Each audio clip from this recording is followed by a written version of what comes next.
phụ. Thái tử Phi quả là một người con hiếu thảo, chỉ vì muốn thái cao quen chầu được uống trà mà lỡ đi gục chân. Biết chưa?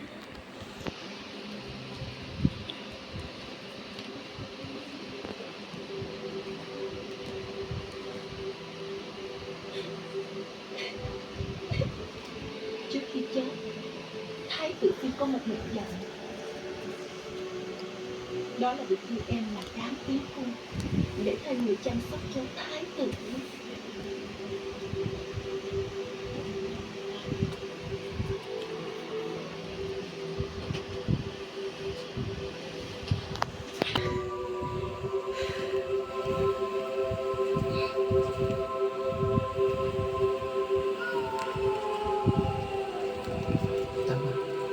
Ito may nakita ko rin, di ba, na tao.